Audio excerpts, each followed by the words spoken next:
میں بتایا. اب سوال یہ پیدا ہوتا ہے دینی کس کو ہے؟ تو اللہ نے سورۃ توبہ اس کی آیت نمبر 60 10واں پارہ ہے، سورۃ توبہ ہے، اس کی آیت نمبر 60 8 مدیں اللہ نے بیان کی ہیں. نمبر 1، انما الصدقات، تمہارے جو صدقات ہیں، زکوٰۃ ہیں، یہ کس کو دینے ہیں؟ سب سے پہلے للفقراء، فقیروں کو. اب فقیر سے مراد یہ جو باہر نشہ کرتے ہیں، یہ جو پروفیشنل ہیں، جو مانگتے ہی ہیں ساری زندگی، نہیں. فقیر کی وضاحت قرآن نے خود کی سورۃ بقرہ کے اندر، کہا للفقراء، فقیر وہ لوگ ہیں احصروا فی سبیل اللہ، اللہ کے رستے میں روک لیے گئے اپنے دین اسلام کی وجہ سے.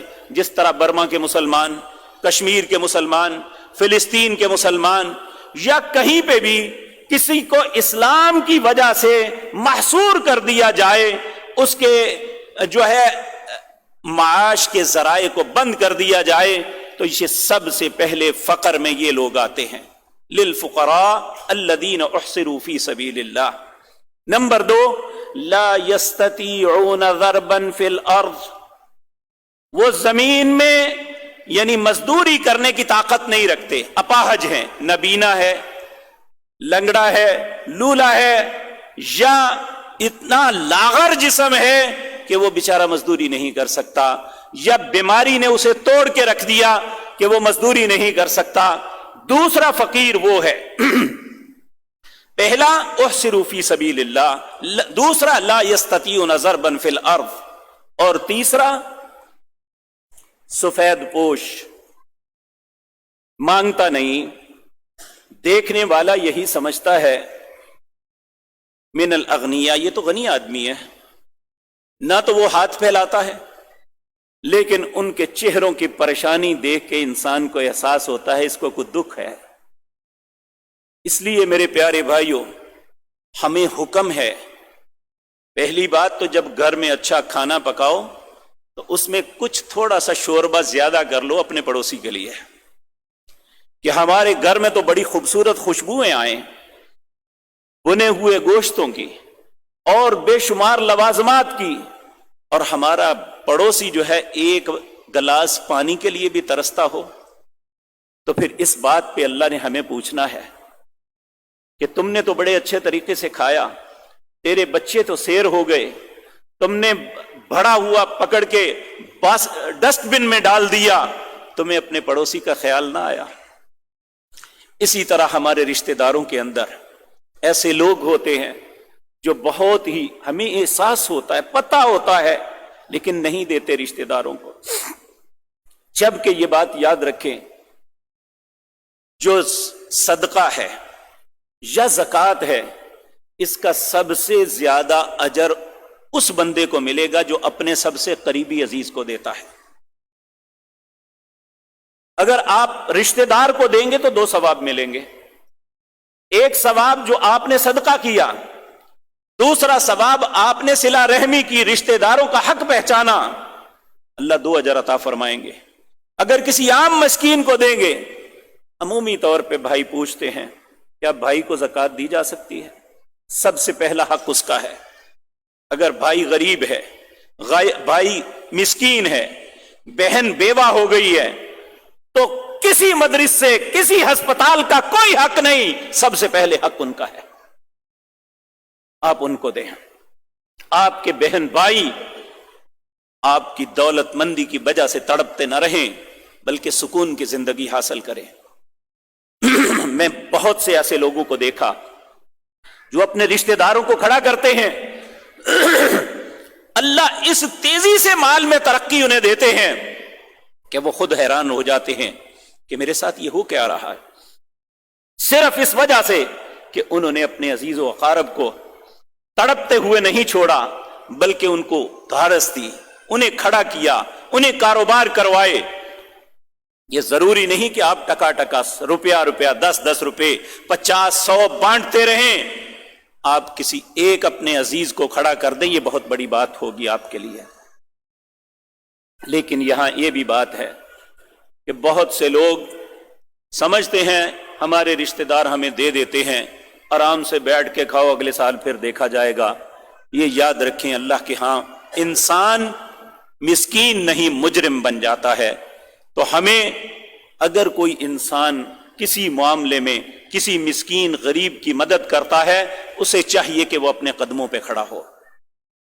تو پہلا جسے حکم دیا دینے کا، انما الصدقات للفقراء، فقیروں کو.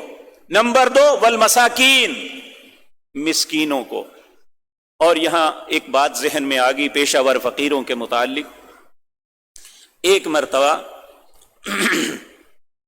مال غنیمت کے اونٹوں کے چارے کے متعلق پریشانی ہوئی. تو حضرت عمر نے دیکھا کہ 2 لوگ جا رہے ہیں، انہوں نے پوری مشکیں اٹھائی ہوئی ہیں آٹے کی. آپ نے فرمایا ان سے پکڑو، انہیں گول کے اونٹوں کو پلاؤ، بھوکے کھڑے ہیں، انہوں نے تو آگے جا کے پھر مانگ لینا ہے. تو یہ جو پیشہ ور ہیں ان کے متعلق سیدنا عمر رضی اللہ تعالی عنہ کا یہ نظریہ تھا.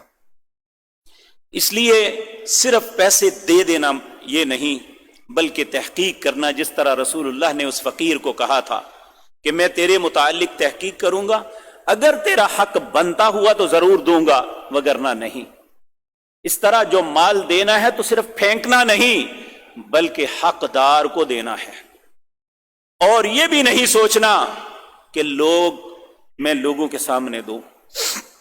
نبی صلی اللہ علیہ وسلم نے فرمایا، میں چند جمعے پہلے ان 7 خوش نصیبوں کا تذکرہ کیا تھا، ان میں ایک خوش نصیب وہ ہے جو اللہ کے راستے میں خرچ کرتا ہے، وہ دیتا ہے، اسے خود پتہ نہیں ہوتا میں کسے کیا دے رہا ہوں. یہ بات عرصہ ہے دراز تک میری سمجھ میں نہیں آتی تھی، کیسے ہو سکتا ہے انسان دے اور اسے پتہ ہی نہ چلے. تو ایک دن میں نے حرم کے صحن کے اندر ایک بزرگ کو دیکھا. وہ روزانہ عصر کی نماز کے بعد جب سورج تھوڑا سا ٹھنڈا ہو جاتا تو آ جاتے، اپنی وہیل چیئر پہ بیٹھے ہوئے ہیں. مختلف فقراء پیچھے آ کے ان کے سامنے ان کے کان میں اپنی حاجت بیان کرتے. وہ اپنی پاکٹ میں ہاتھ ڈالتے، انہیں نہیں علم کہ میں 100 ریال دے رہا ہوں، 500 ریال دے رہا ہوں یا 10 ریال دے رہا ہوں. بس وہ جب تک بیٹھے رہتے وہ لوگوں کو دیتے جاتے. اور یقین مانیے جو لوگ ایسے دیتے ہیں کہ جس طرح وہ سمجھتے ہیں اللہ نے ہمیں ان گنت دیا ہے، وہ ان گنت خرچ کرتے ہیں، پھر اللہ بھی ان کے ساتھ حساب نہیں کرتا، اللہ بے حساب ہی عطا کرتا ہے. تو اللہ رب العزت نے دوسرا فرمایا والمساکین، مسکینوں کو دے دے. مسکین کون ہے؟ میں اس کی وضاحت عرض کر چکا کہ جو کام کرتا ہو اس کے باوجود اس کے پاس اتنے پیسے نہیں جمع ہوتے کہ وہ اپنے گھر والوں کی اچھے طریقے سے کفالت کر سکے. اور دیکھیں ہم ہر جمعے کو دوسری رکعت میں سورت دہر سنتے ہیں، اللہ کو ان بندوں پہ بڑا پیار آتا ہے. کہا وَيُطْعِمُونَ الطَّعَامَ عَلَى حُبِّهِ مِسْكِينًا وَيَتِيمًا وَأَسِيرًا، کہ میرے وہ بندے جو کھلاتے ہیں اپنے رب کو راضی کرنے کے لیے یتیموں کو، مسکینوں کو اور قیدیوں کو. اور کھلانے کے بعد یہ نہیں کہتے، پتہ کیا کہتے ہیں؟ انما نطعمکم لوجہ اللہ، ہم نے تو صرف اللہ کو راضی کرنے کے لیے کھلایا ہے. لا اريد منکم جزاء ولا شکورا، ہم قطعاً یہ نہیں چاہتے کہ تم ہمارا شکریہ ادا کرو، اور نہ ہم تم سے کوئی بدلہ مانگتے ہیں. لیکن ہم دے کے پتہ کیا کہتے ہیں؟ ساڈیاں زکاتاں کھا کے ساڈے اگے گلاں کرنا ہے. بھئی تمہارا ہے کیا تھا؟ جب ہم نے زکات دی وہ حق ان کا تھا جو ہم نے دیا، ہم نے اپنے سر سے بوجھ اتارا، ہم اللہ کی بارگاہ میں مجرم تھے اور اللہ کا حق دے کے جرم کی صف سے نکل گئے. اللہ ہم نے اپنے مال کو پاک کیا، وہ جو انہیں دیا تھا وہ انہی کا حق تھا. ہم یہ بات زندگی بھر نہیں کہہ سکتے. اللہ رب العزت سورۃ بقرہ کے اندر یہ فرماتے ہیں، وہ لوگ جو اپنا مال خرچ کرتے ہیں پھر ایذا دیتے ہیں، کہا ان کے لیے اللہ کا یہ فرمان قول معروف ومغفرۃ خیر من صدقۃ یتبعها اذى، اچھے انداز میں کہہ دو بابا جی معاف کرو، اماں جی آپ معاف کریں، یہ بہتر ہے اس بات سے کہ صدقہ دے کے اسے ایذا دو، اسے کسی تکلیف میں یا اسے تانا زنی کرنی شروع کر دو۔ اور اسی طرح میرے پیارے بھائیوں، کسی کو دکھانے کے لیے نہ کرو کہ کوئی کسی کے سامنے ہم دکھا کے کریں کہ میں یہ کر رہا ہوں۔ عمومی طور پہ یہ ہوتا ہے۔ ہاں، اس نیت سے آپ کر سکتے ہیں کہ یہ ایک خیر کا کام ہے، میں ابتدا کرتا ہوں، مجھے دیکھ کے اور بھی لوگ نیکی کے رستے پہ آئیں گے، اس میں کوئی حرج نہیں۔ لیکن اس نیت سے کریں کہ لوگ دیکھیں گے اور مجھے کہیں گے سخی ہے۔ قیامت کے دن سب سے پہلے 3 لوگ جو جہنم سے گرم کیے جائیں گے، ان میں ایک یہ غنی انسان بھی ہوگا۔ اللہ اس سے پوچھیں گے میں نے تجھے مال دیا، کیا کیا؟ تو وہ کہے گا اللہ میں تیرے رستے میں دن رات خرچ کرتا رہا۔ اللہ کہیں گے کذبتا، جھوٹ بولتا ہے، تو نے تو اس لیے کیا کہ لوگ کہیں بڑا سخی آدمی تھا۔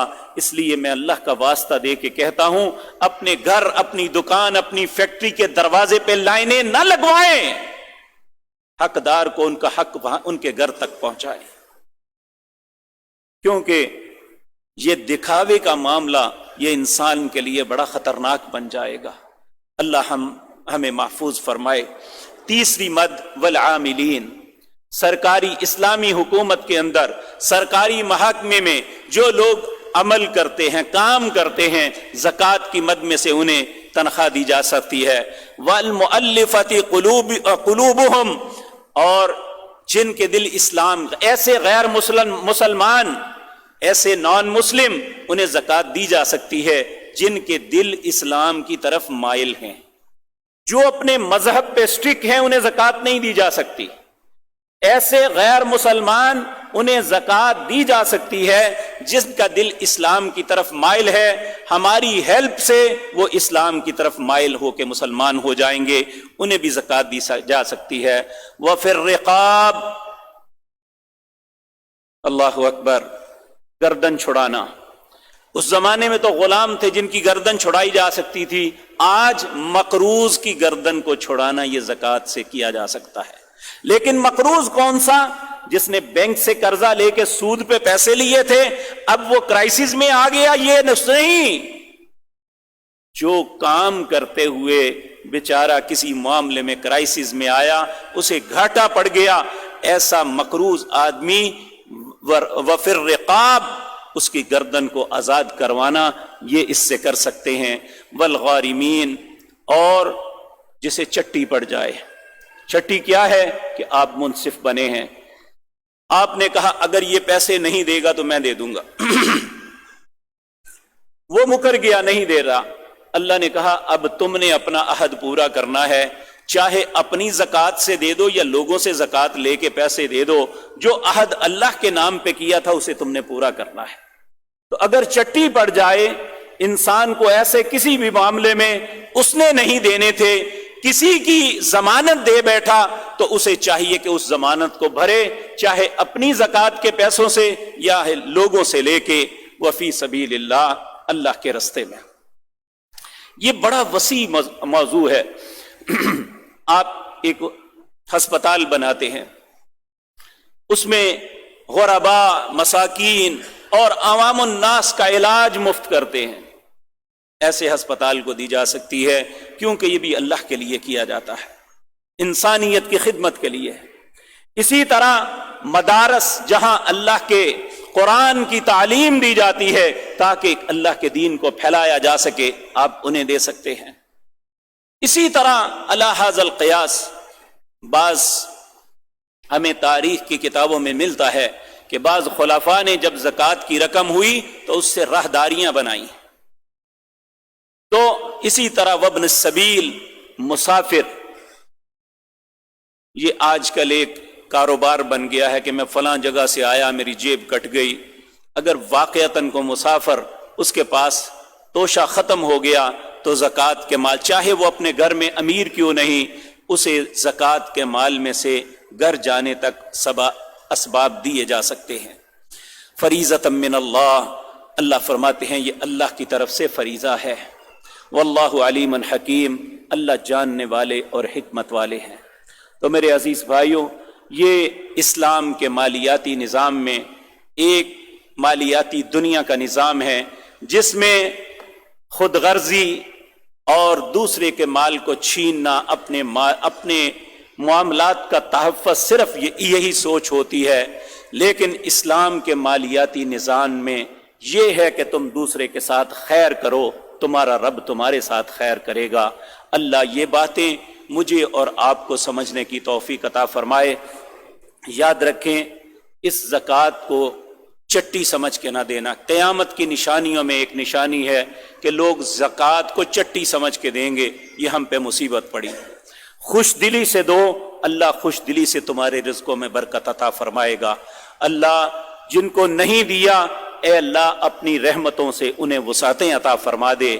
اے اللہ جنہیں عطا کیا ہے انہیں ان کا حق ادا کرنے کی توفیق عطا فرما دے۔ اقول قولی ھذا واستغفر اللہ۔